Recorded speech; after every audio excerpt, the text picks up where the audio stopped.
The IELTS speaking exam is broken down into 3 parts. We have part 1, part 2, and part 3. And in part 1 of the speaking exam, the examiner will ask you questions about yourself, such as where are you from, or how many brothers and sisters do you have. And usually part 1 is the easiest part of the speaking exam. But in part 2 of the speaking exam, the examiner will give you a card, and on this card there will be some questions about a specific topic, and you will be expected to speak about this topic for up to 2 minutes without stopping, and that can be a little bit difficult. So for example, the examiner might give you a card, and on this card there might be questions about art or about different seasons. Now, if you don't know much about these topics, that can be quite difficult. But don't worry, because in this video, we will look at some strategies that can help you perform your best in part 2 of the IELTS speaking exam. So let's get started. Well, the first thing that you can do is use the 1 minute preparation time. So if you didn't already know, in part 2 of the speaking exam, the examiner, when they give you the card, they will also give you a pencil, and then they will say to you that you have 60 seconds to make notes about what you will talk about. So it is very important to use these 60 seconds wisely. 60 seconds is not a lot of time to make notes. So we need to make sure we make the most of this time. So there's 2 ways in which we can use this 1 minute effectively. So the first way is, if you look at this card on your screen, this is an example of what a card will look like, the card that the examiner will give you. So what you can do is just answer each question, okay? However, when we are answering this question, we don't want to write out the answers in full sentences.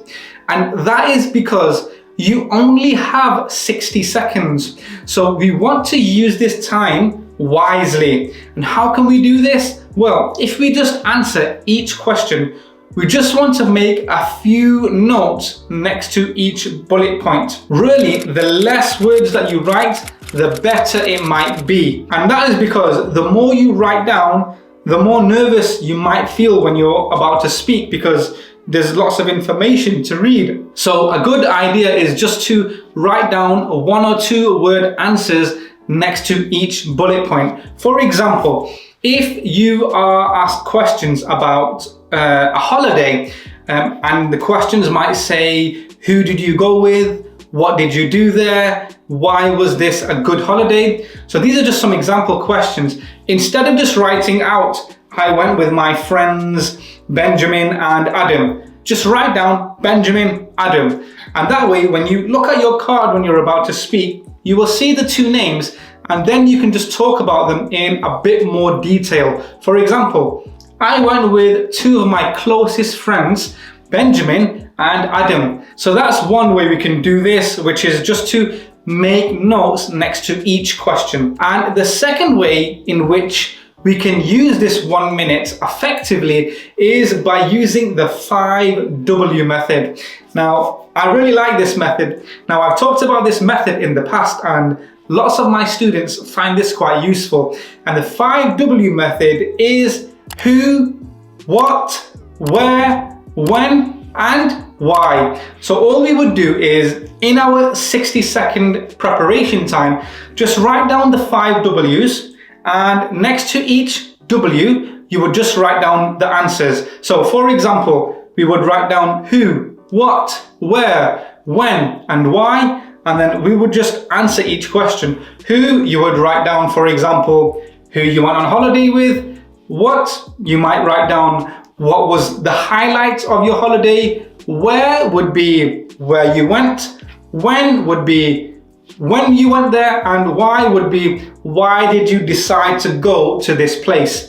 There's 2 things here. The first thing is you can just make up your own questions as long as they are specifically about the theme of the topic. So in this case, the theme is holidays. And the second thing is the 5 W's, you don't need to write them in that order. That's just the order that I teach, but you can mix and match. So you can talk about where you went first, and then talk about when you went, and then talk about what you did there, and then talk about who you went with, okay? And that's the 5W technique. And I want you to remember that the questions on the card that are given to you, you do not have to talk about those questions. Those questions are just there as a guide. They are there to help you. You don't have to answer them, but you can if you have nothing else to talk about. Now, another strategy that can help us in the speaking exam is to speak at a normal rate.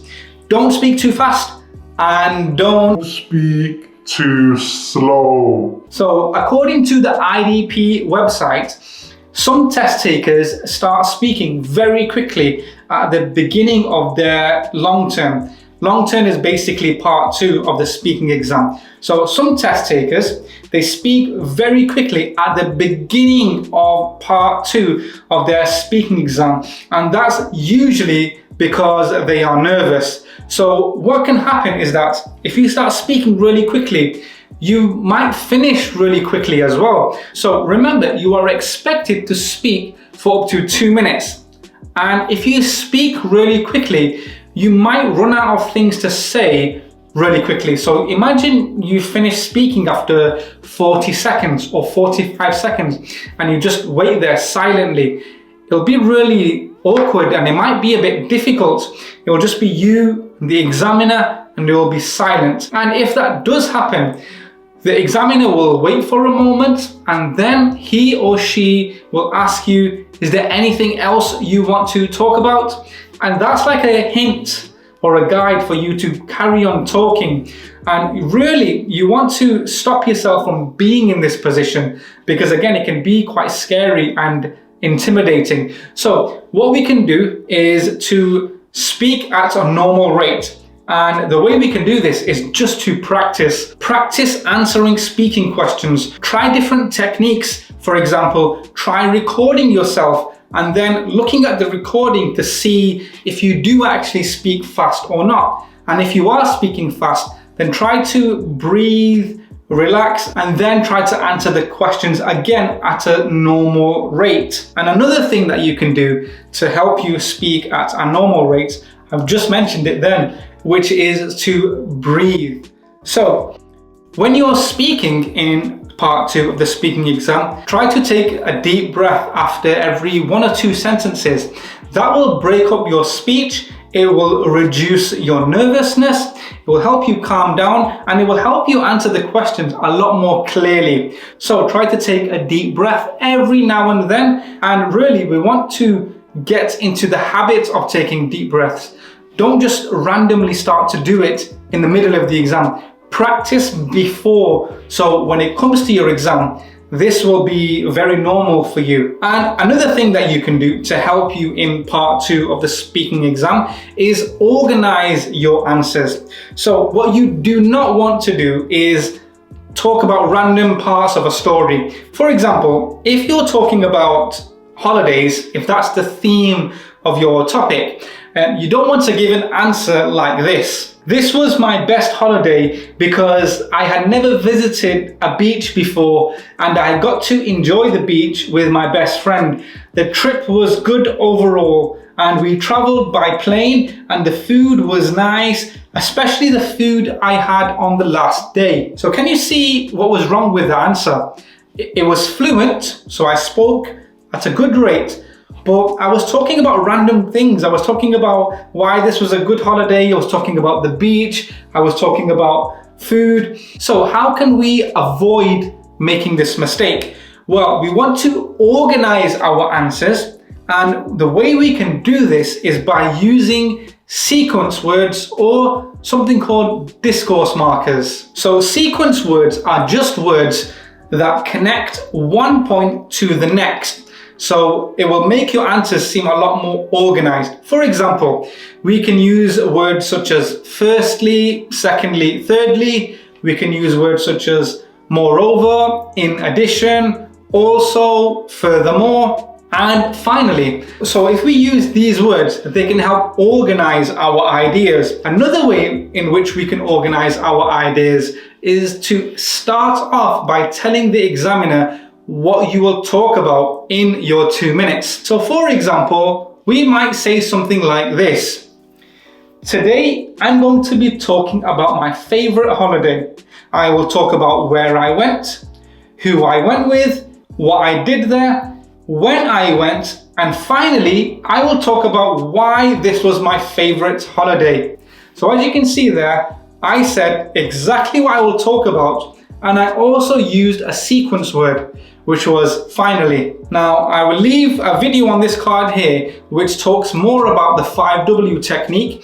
So watch that video after this if you want more information. And that brings us to the next strategy, which is to practice. Remember, practice makes perfect. And a lot of these tips, in fact, probably all of the tips that you might see on YouTube, they might be useful, but they will not be useful if you do not practice. Watching these videos alone might make you feel like you're studying and you're working hard, but really they're not going to help you if you do not practice these tips. So go back at the start of this video, make a note of all the strategies that I've talked about, and actually go out there and practice. And if you want more information about different ways in which we can practice, you can click on the playlist in the description below. And if you are new here and this is your first time watching my videos, thank you so much first of all. And my name is Britt, and I am a qualified English teacher and an IELTS trainer from the UK. And on this channel, we cover everything IELTS related. So if that's something that you're interested in, consider subscribing. If you have a question, you can follow me on Instagram, and I will see you in the next video. Bye-bye.